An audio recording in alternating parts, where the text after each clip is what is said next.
గురుడా గురుడా ఏమి చెప్పమందువు గురుడా, ఈ లక్ష్మమ్మ చెప్పిన మాటలు వినమంటుందిరా గురుడా.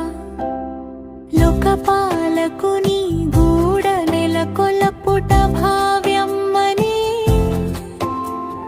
నీటి నుండి మేటి అయిన పొట్టునొకటి బయలుపరిచి ఆ పురుషాకృతిని గూర్చి ఆలోచన చేసిన ఆత్మా.